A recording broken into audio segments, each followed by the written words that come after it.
ఓం శ్రీ దుర్గాయ నమః. Hi friends, ఎలా ఉన్నారు ఫ్రెండ్స్?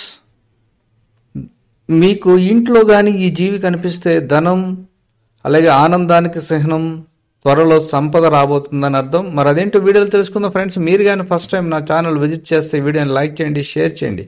తప్పకుండా నా ఛానల్ని సబ్స్క్రైబ్ చేయండి. సబ్స్క్రైబ్ చేసుకున్నారు ఆ గంటని ఆల్ అని కొట్టండి. నేను చేసే ప్రతి వీడియో మీకు నోటిఫికేషన్లు వచ్చేస్తుంది. మరి ఆ జీవి ఏంటంటే బల్లి. ఇంట్లో బల్లి కనిపిస్తేనే చాలామంది భయపడిపోతారు.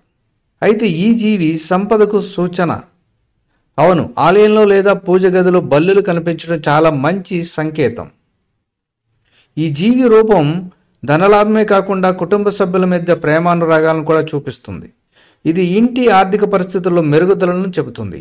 భవిష్యత్తులో జరగబోయే సంఘటనలు కూడా చూపిస్తుంది. బల్లిని ఎక్కడ చూస్తే శుభం కలుగుతుందో కూడా అది కూడా మనం ఈ వీడియోలో తెలుసుకుందాం. దీపావళి రోజు రాత్రి ఇంట్లో బల్లి కనిపిస్తే అది చాలా శుభసూచకం. నిజానికి బల్లి లక్ష్మీదేవిని సూచిస్తుంది. దీపావళి రోజున బల్లి ఇంటికి రావడం లేదా కనిపించడం ఇంట్లో లక్ష్మీ రాకను సూచిస్తుందని నమ్మకం. అలాగే కొత్త ఇంట్లో లేదా ఇంట్లోకి ప్రవేశించే సమయంలో బల్లి కనిపిస్తే అది పూర్వీకులు లేదా తండ్రి రాకను సూచిస్తుంది.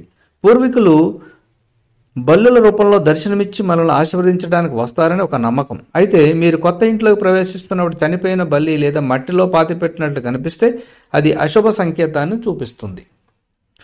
ఇక కలలో బల్లి పోరాడటం కనిపిస్తే మంచిది కాదు. మీరు కలలో బల్లిని పట్టుకోవాలని ప్రయత్నిస్తే అది భయంతో పారిపోతుంటే అది మంచి సంకేతం. మీరు త్వరలో శుభవార్త అందుకోబోతున్నారని అర్థం. ఇంట్లో 2 లేదా అంతకంటే ఎక్కువ బల్లులు పోరాడుతున్నట్లు కనిపిస్తే అది అశుభ సంకేతం. బల్లులు పోరు కూడా ఇంట్లోని వ్యక్తుల మధ్య రిలేషన్షిప్ని దెబ్బతీస్తాయని అర్థం. తరచుగా ఇంట్లో గొడవలు కూడా జరుగుతాయి. అలాగే ఇంట్లో ఉన్న బల్లి భూమిలో పదే పదే కదులుతున్నట్లు లేదా పాకుతున్నట్లు కనిపిస్తే అది భూకంపం లేదా తుఫాను వంటి ప్రమాదాలను చూపిస్తాయి. కాబట్టి ఈ జీవి మీ ఇంట్లో ఇలా రకరకాలుగా కనిపిస్తే బల్లి శాస్త్రం ప్రకారం మీకు మరి ధనము, ఆనందము, సంపద రాబోతున్నాయని కొన్ని సంకేతాలు. Thank you for watching.